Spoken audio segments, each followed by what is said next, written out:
Commutify presents Between the Lines with Andy Keaton. Each week, we explore the challenging issues transportation demand management professionals face on their journey to transition commuters from driving alone to more sustainable, shared, and active commuting habits. Be sure to subscribe to hear next week's episode and check out our exclusive commuter playlists on Spotify. This is Between the Lines with Andy Keaton.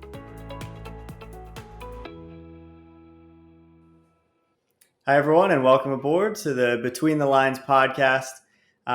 Today, we're joined by Daithí de Buitléir. I hope I pronounced that right. The last name I may be a little bit off on. But Daithí is he's the Chief Marketing Officer at ParkOffice, which is an employee parking software for smart offices. ParkOffice works with leading employers such as Sanofi, L'Oreal, and Indeed to reduce their long-term dependency on employee car parking. Daithí previously worked in advertising for large clients such as Heineken and Unilever, and he is a former winner of the Junior Chamber International's Outstanding Young Person of the Year Award for his services to volunteerism and social change. So Daithí, we're excited to have you on. Thanks for being here. Thanks very much for having me. And today we're talking about something in the transportation space that's very relevant to a lot of people globally. We're talking about parking, and in specific, we're talking about technology-driven parking management and how that's going to help us save the planet. So one of the things that I think is probably a good place to start at is talking about what the problems are now. So can you tell me a little bit more about what are some of the most common workplace problems related to parking that you see? Yeah, so I suppose it's interesting, Andy, in that there's a couple of problems that are there. There's probably attitude problems, such as for a lot of companies, there's a massive disconnect between companies who are looking to reduce the dependency on car usage, but at the same time, other sides of the business are continuously increasing the amount of car parking space that they have available to staff. You probably have in certain elements, particularly in the TDM space, there's kind of a snobbery around parking. It's like we're here to do everything but talk about parking, when in essence, you can't run a weight loss club and give people a free subscription to McDonald's and have it waiting for them every time they leave. Like it just doesn't really make sense. So I suppose that's one kind of piece is kind of the overarching strategic management and how that integrates through a company is obviously a massive challenge. And then I suppose on a more granular level, you're looking at just really poor operational management. So what you will find is companies traditionally in a pre-COVID time tended to manage their parking lots in one of three ways. They either had first come, first serve, which is the equivalent of hanging a sign outside of your workplace and say, drive as often as you want. We hopefully will have parking for you on most days. And on the days we don't, we fully understand and expect that you will create major congestion problems in the local community and end up abandoning your car somewhere where it is probably not appreciated, or else where it is really appreciated because somebody is going to charge you an absolute fortune to park there. Your kind of second category then is assigned parking. So the age-old, he's a director or she's a director, that's their parking space. It is a holy grail, do not touch. The big issue there is, even in a pre-COVID era, when you look at client meetings, remote working, holidays, sick leave, the average employee was out of the office for 30 to 40% of the time, which meant that even companies with massive space shortages or perceived space shortages, actually, if you walk through their car park, they actually had a load of spare space, which is kind of funny. And I suppose the third is a kind of hybrid of both, where you would have some assigned and some first come, first serve. The fourth, which has come, I suppose, to fruition post-COVID, is this ad hoc figuring it out on the fly. How are we going to respond to this new way of working? And what you will find is the lack of a gold standard in and around employee parking management pre-COVID was troublesome. It's now absolute chaos for a lot of companies. One of the things that was there pre-COVID is there was some element of predictability in and around employee transport patterns. That now is massively fluctuating. So you're putting something that people were struggling to manage at a time where it was relatively predictable. And now it's absolute pandemonium and chaos, and companies don't really know where to start. And that's probably good news for the likes of myself. And for ParkOffice, obviously, employee parking software can take the complexity out of all that of all that variability. It's just too much to manage manually anymore. We're seeing an absolute explosion in our market at the moment, and it's really exciting. But I suppose in the space that you're in, it's kind of interesting in that we're probably countercultural in our space, in that when we talk to clients, we tell them early doors that we're on a mission to help them reduce their parking. We feel that there is an overdependency on car usage, but we also feel that in order to fully tackle that, you need to control what's happening in your car park. Whereas I think most other companies, well, all of the companies in our space are still very much selling the dream of, we'll get extra parking, we'll get extra people into your car park and more. And kind of sadly, that actually sells a lot better and it sells a lot easier. And you have this massive conflict there between, I suppose, companies, and very oftentimes we'll meet companies. You might be at a real estate or a facilities conference, and you might meet someone and they'll tell you they need more parking, and then you meet someone from the exact same company, exact same office at a TDM conference, and they'll tell you the parking is the devil and they're trying to stamp it out. And what we've kind of found is a lot of the time you kind of have to meet companies where they're at. So for us, we would see 3 steps. So you need to optimize, understand, and ultimately reduce employee car parks. And every company is at a different stage of that 3-pronged journey. So for a lot of companies, they are in the place of, we don't have enough parking for our employees. Do we have tools and features in the short term that can help to solve those needs? Yes, we do. But we will communicate from day one and say, okay, we'll start with what you think you need, which is to get more people into the car park. But then what we're going to do is we're actually going to give you the data and insights that show you your car park is only at capacity maybe once a month.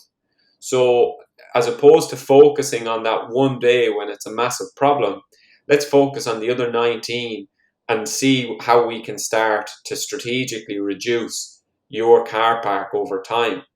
And then I suppose we'll start to integrate with lots of people who are doing good stuff in the TDM space. And we'll start to say, okay, so today there isn't enough space for you to drive to work, but here's all the other alternatives that you could be using.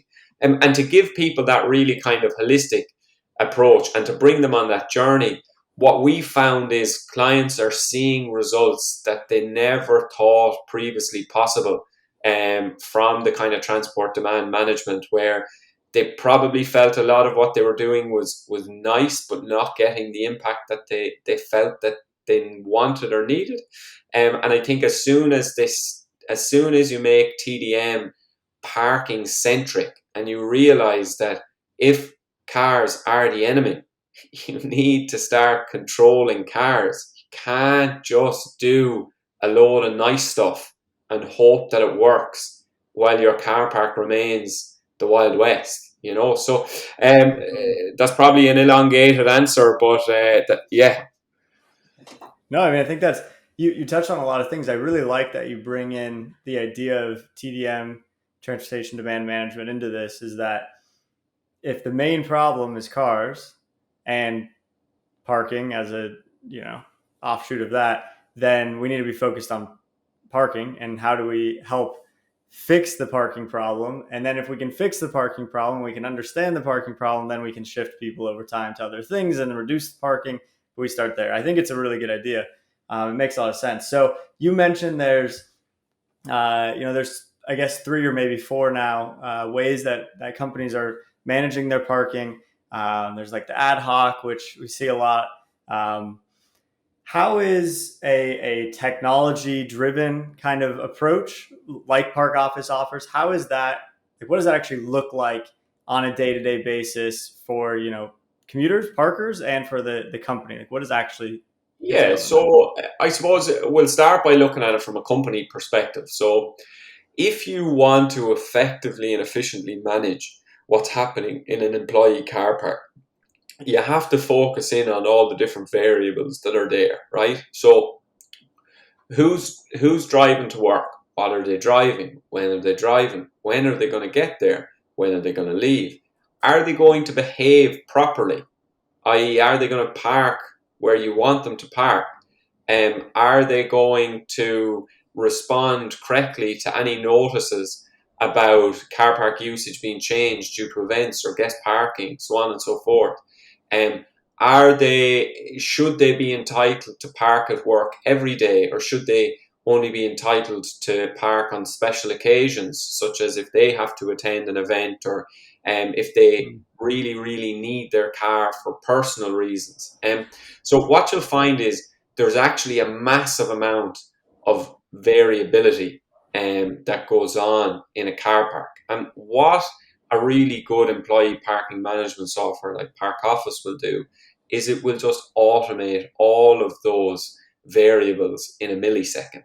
So we are very fortunate that we're parking in excess of 1 million cars a year for a lot of the company's biggest employers. And the collective insight and knowledge from all of those journeys is constantly being feeded in from a machine learning perspective into our algorithm, which we call Newton. And Newton is ultimately the world's smartest employee parking manager. And there's no problem that there's very few parking problems that he hasn't seen before.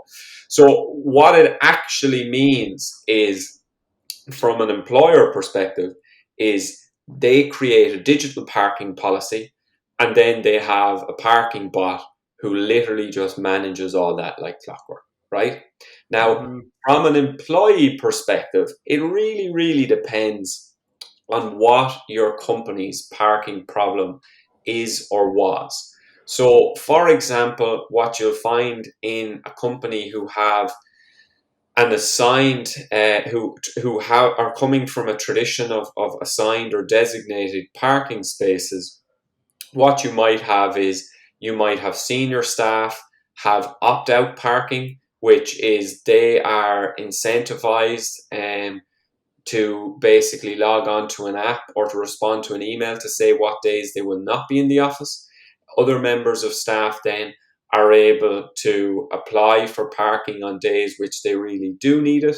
And then the company is able to work with staff who are kind of a surplus, who don't get allocated space, to try and get them alternative ways to go to work. There's probably another way then for massive corporations, oftentimes who have maybe a few 10,000 employees on a first come first serve policy. That means you probably have 9,000 trying to drive into the closest car park to work at 8:45 on a Monday morning, which obviously is absolute chaos when it comes to traffic and traffic management. So small things like having predictive analytics. So you sit in your car, it tells you car park A is going to be full in 45 minutes. Car park B has a 90% likelihood of being full, so you need to go straight to car park C. And they're the sort of things that can actually save someone 20, 30 minutes on a commute. And it's really that last mile congestion can be really, really challenging in and around offices, both for employees and for local communities. So I suppose to simplify it, what is the user experience? The user experience for I suppose an admin from a company is simple. They work with our team to set up in half an hour, and then they just pull reports whenever they need to have a look at what's going on. We'll come back with recommendations on how they can improve, how they can streamline, how they can reduce. And then from an employee, it's just an app. You tap one or two buttons, and then you're kind of told whether you have parking or you don't have parking, or what your other options are. So it's kind of a really powerful piece of kind of technology. And it's something that really kind of drives results for a lot of great companies around the world. And I like that the key there is, data. We talk a lot about data on the podcast, and being able to understand how people are actually interacting with the parking makes sense. Don't just, it's not a one size fits all solution. Let's see what we need to do, and let's iterate on that. Yeah, and that's a really interesting point, Andy, in that I think that one of the major concerns I would have for the future of employee parking is people failing to grasp just how complex an area it is. So probably since the start of COVID, you've had a lot of companies who working maybe in the prop tech or a TDM space, maybe they're working in like competitors to you guys, or kind of desk booking softwares or whatever. And they're kind of saying, oh, things have got a bit quiet. What can we do to future proof our business? And they've kind of lighted on this idea of, okay, let's build a parking feature. But what they've kind of failed to grasp is, parking is a lot more complicated than desk bookings. For example, if on a very basic level, if you go to a desk and it's booked, the person it's booked, you have it booked, and there's someone else there, they're standing in front of you, and you can resolve what's happened. Mm-hmm. If you go to the car park and there's someone in your space, they're nameless. You don't know who they are. You don't know how to contact them. You could be 5 minutes late already for the most important meeting of your year. And what I think people need to understand is that parking cannot afford to be a simple add-on. It's something that requires real complexity and expertise. We, from day one, for example, would have partnered up with some of the biggest real estate and mobility companies in the world. Our first two clients were Colliers International and Europcar, and we did that very intentionally because we wanted to work with two leaders in the verticals in which we overlap with, and really lock down on their insights. And we were coming from a background where we already had a cumulative experience of 50, 60 years in the parking industry. And that, I think, is massively important. And that's the one word of warning I would give for anybody in the parking space, or who are looking at potentially purchasing a software for the first time to digitize employee parking management, is to buy something with a parking expertise. Don't just buy an add-on. All you're kind of doing is digitizing your parking problems, because they won't have the depth of features, the complexity of customization that will allow companies to actually solve their problems. They're just moving it offline. They're just moving an offline problem online. And it's really interesting because when we started off in this space 3-4 years ago, we were always the first software that someone had bought, if that makes sense. Whereas more and more, I would say 20% of our new business now, we are actually the second solution that people have bought. But no one's ever bought another solution, haven't bought us. And I'm not kind of, and that's not like, that's just a very fortunate fact for us. Now that could change tomorrow, Andy, right? But what I'm trying to say here is, and I'm like, have a look at other solutions if you want. But if you have a parking problem, don't buy a hot desking software to solve it. Don't buy a carpooling software to solve it. Buy a parking software to solve it. And I would like to think, buy a holistic parking software that strategically is going to help you reduce your parking over the long term.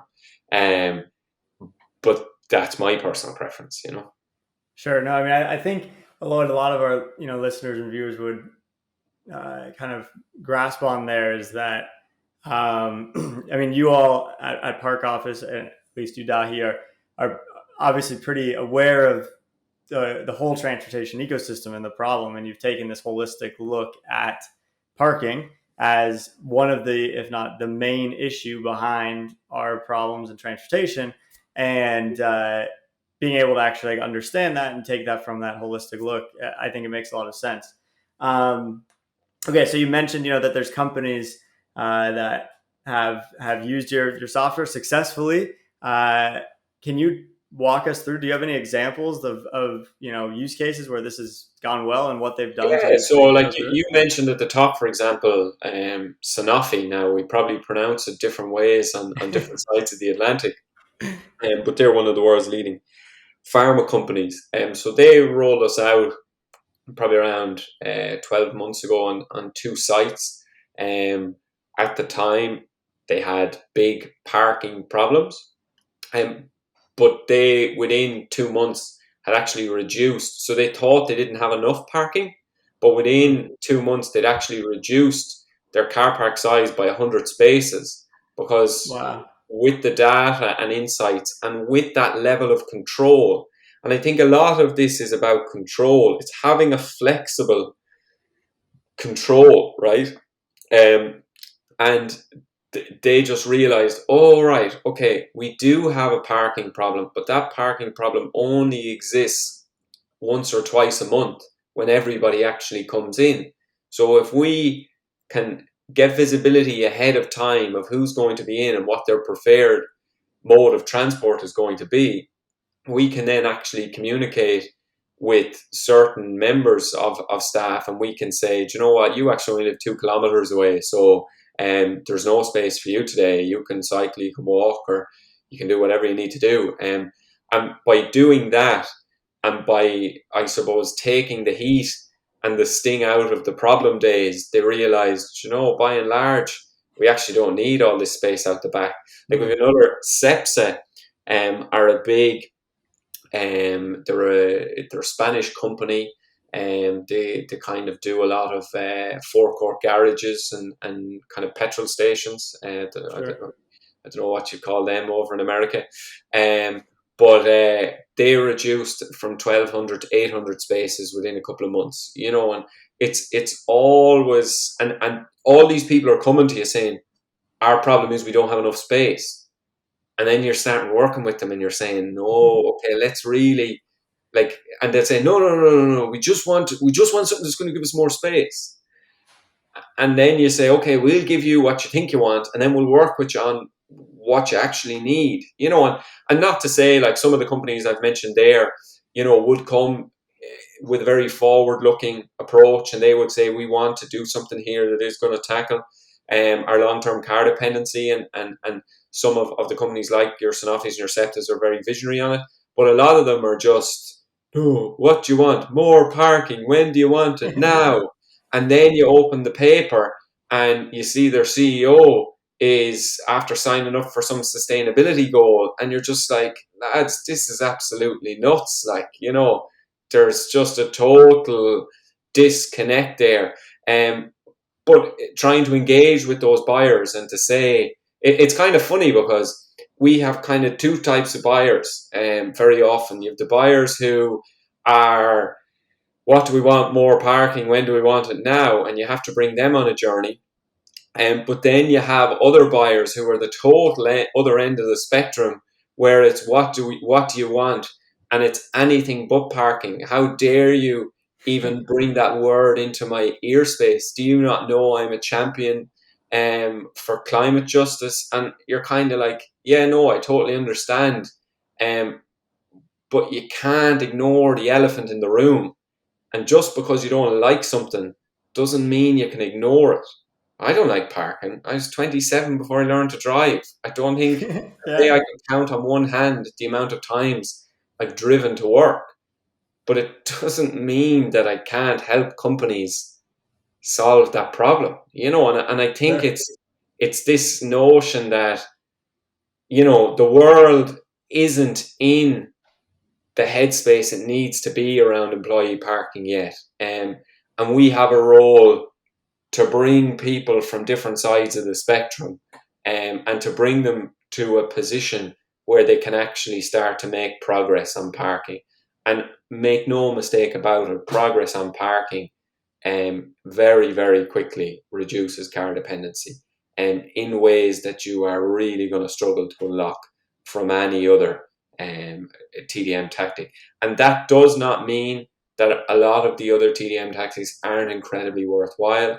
It doesn't mean that working in a parking centric solution that they are not incredibly effective.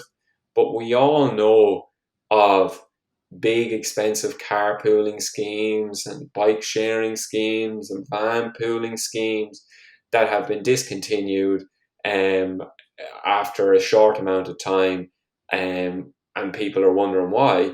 And by and large, the answer is because you didn't do anything to control your car park. You just ignored the elephant in the room.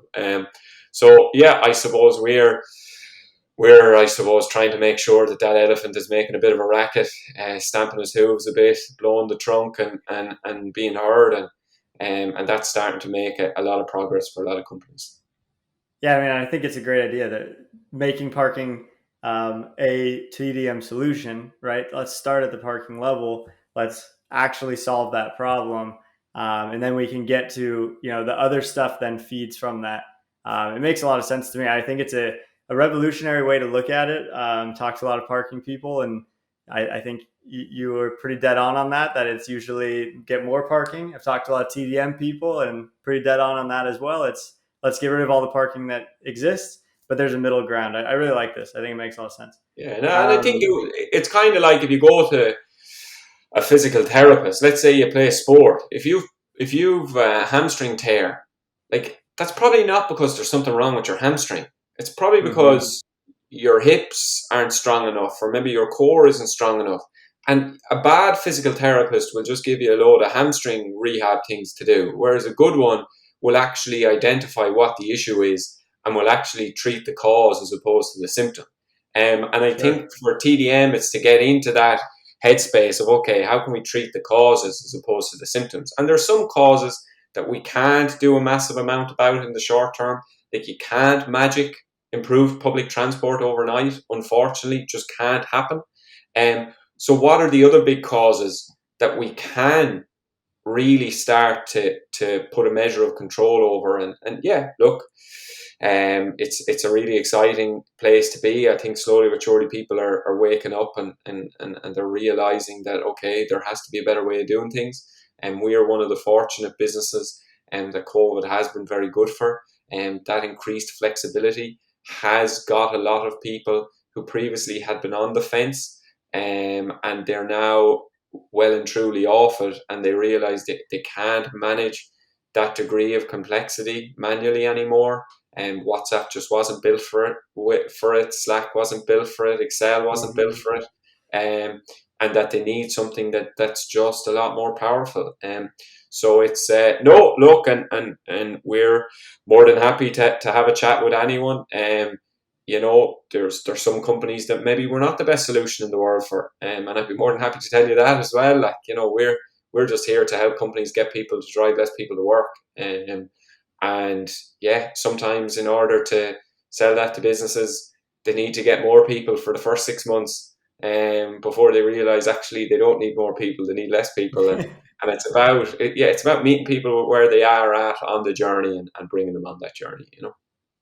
Yeah, I like that. I think it's a good perspective. So we're running towards the end of our time here, like we always do. You particularly said, I think, a lot of things that maybe new kind of ways of looking at things, for at least our TDM listeners. But I'd love to just get in a couple of sentences, just really a summary of what you said, and really why will this technology-driven parking management help us save the planet? Yeah, so I suppose nobody disagrees that too many people drive to work. Sorry for using the double negative on you there, Andy. That's a killer. So it's all good. So too many people drive to work. We don't need to debate why that is bad for the world, the environment, communities.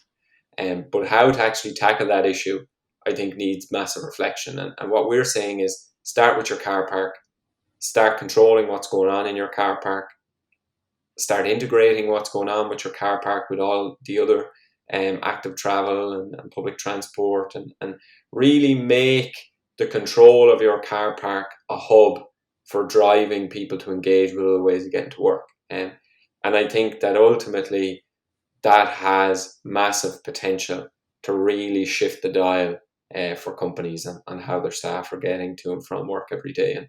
And that is incredibly powerful for people, for communities, and for workplaces.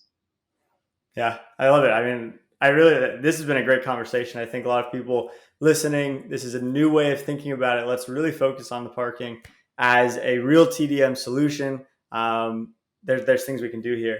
So Daithí, thanks again for being on, and everyone, thanks for listening. Like I say always, got to give the pitch here.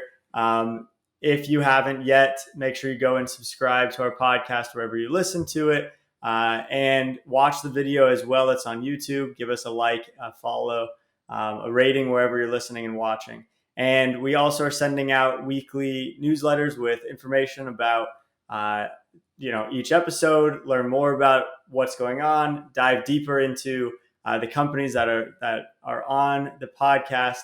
You can subscribe to that at betweenthelines.io. Once again, Daithí, thanks for being on, and everyone, thanks for listening. Thanks very much for having me. Thanks for joining us on this week's episode of Between the Lines with Andy Keaton. Be sure to subscribe to hear next week's episode and check out our exclusive commuter playlists on Spotify.